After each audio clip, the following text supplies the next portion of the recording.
Hello there, and welcome to another episode of Cutting Through the Bullshit. I am your host, Dr. Stephanie Snyder, and I am a high performance mentor. Through my unique blend of strategy, mindset, and intuition, I help men and women to cut through the BS in order to create the life and business they desire.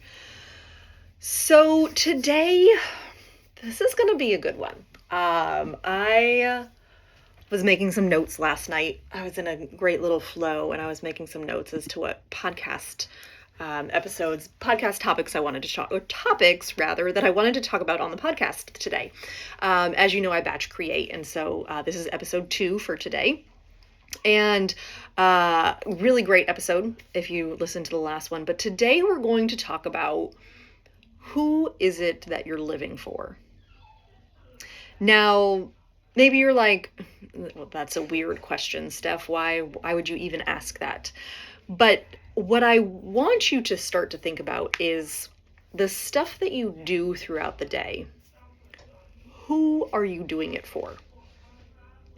Because here's the thing. If you're doing it for somebody else, for someone else to praise you, for someone else to appreciate you, it ain't never going to happen.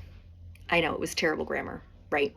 But if you are doing all the things throughout the day, hoping that somebody's going to come home and pat you on the back and say, great job. Oh, you did so awesome. It's not going to happen. And if it does happen, it's never going to be enough.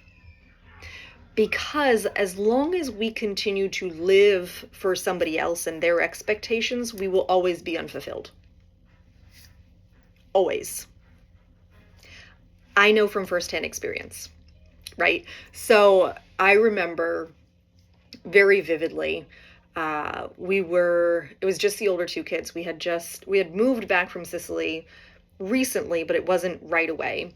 And I remember putting dinner on the table in the dining room and sitting down. I had just spent, I think it was a Sunday dinner. I just spent a couple of hours prepping this meal for the day, for the evening. And I put it all on the table and I sat down. And I remember like taking this like big sigh, and I was like, okay, so what is like waiting? I was like, and like waited for somebody to be like, thanks mom for dinner. Like, oh, this is good, right? I was waiting to be appreciated. And the more I waited to be appreciated, the more resentful I got of the people that I loved, right? My husband and my kids. Because I was like, why the hell are you not appreciating me? Look at all the things I've done today. Why can't you just say thank you? Is that so hard? And it dawned on me in that moment that I was never going to be appreciated the way that I wanted from somebody else. And I had to start giving that to myself first. And so what I have learned is that when I live for someone else, when I do the things simply because I'm looking for that external praise, I will always fall short and it will never feel good enough. And so when I catch myself like waiting for somebody to be like, oh, Steph, you did such a great job. Oh, you're such a good mom, right? Like when I catch myself, I know that I actually have to turn around and give myself something first. So when I feel like I'm waiting for someone to say, you're doing such a great job. Oh my gosh, thank you so much, right? Like when I find myself waiting for that, it is a surefire way that I need to give to myself first. And do the things differently. So I talk about the intention behind the things that we do quite frequently here on the podcast. And so if you are doing something simply to get praise, you'll eventually want to stop doing that thing. Because no one's going to praise you the way that you actually want to be praised for it. Yeah. And I noticed this on Thanksgiving dinner. There were a couple of points throughout the day where I was like, I just wanted to give people a big F you because I was like, I'm doing all these things and you're sitting on the couch, right? And so I did have to check myself and be like, okay, what's the issue here? And the issue wasn't that I wasn't getting the praise, right? It was that I wasn't giving it to myself first. Because my husband could have praised me all day long, but it wouldn't have been enough. Because I was doing it for the praise instead of doing it for myself. So I'll ask this again. Who are you living for? If you're a mom with young kids, you definitely have to give to yourself because they are not always going to say thank you when you need it, right? And this is also something that I've worked on with my older two with, right? Like when they are competing, whether it's golf or soccer or whatever it is, and they're done, like even before they get the game, right? I talk to them about it after the game, but even before the game, I tell them to have fun and to make themselves proud, right? It doesn't matter if mom or dad are proud. They need to make themselves proud with their own performance, with the way that they showed up. So are they living for me and my expectations? Or are they living for themselves and showing up on the golf course, on the soccer field, in a way that's going to make themselves proud? Because unfortunately, this is a lot of what stops us short.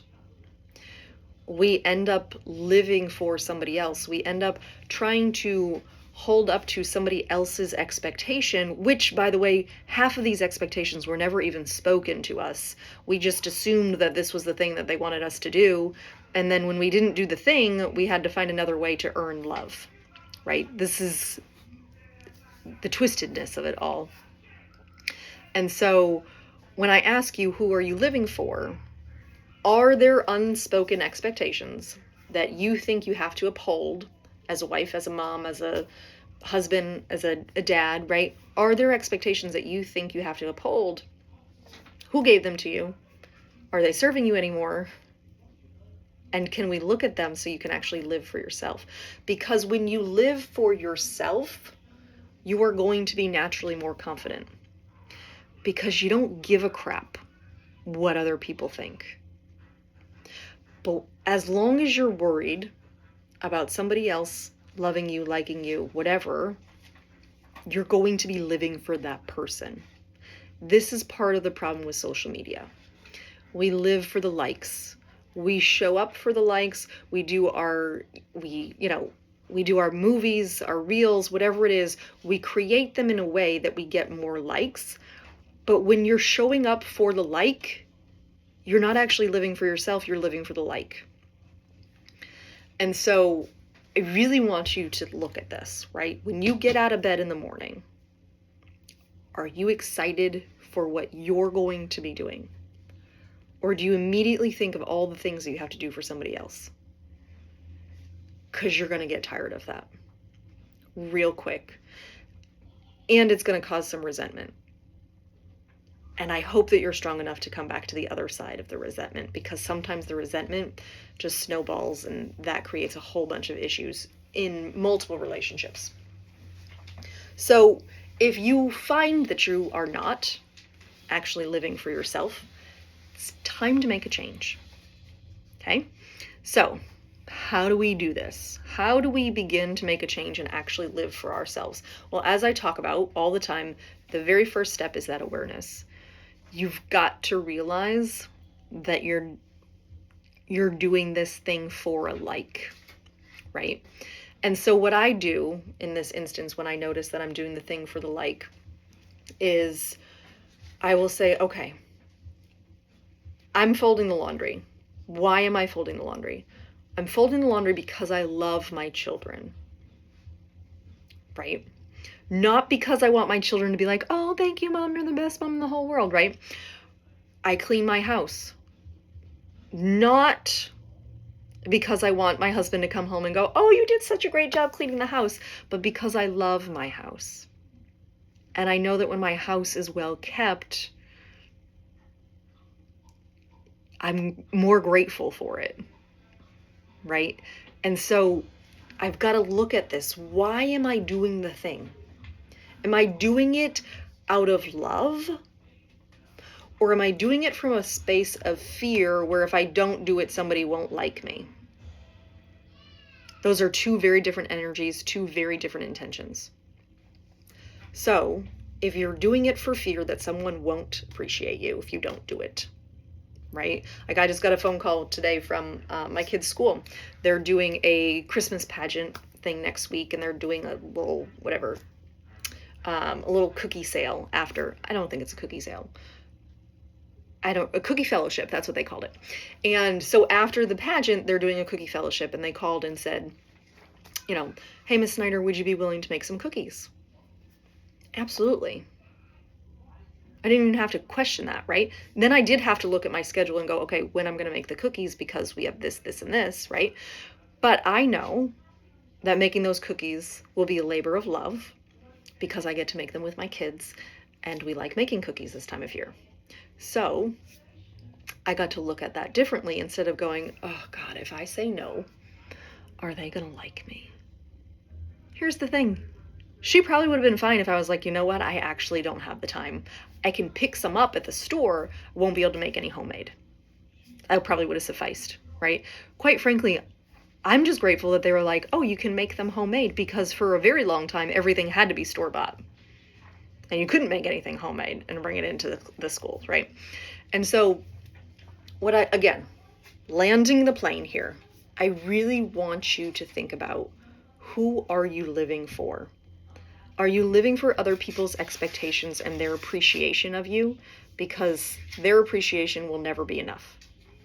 They can say thank you and praise you all day long, but it will always feel empty.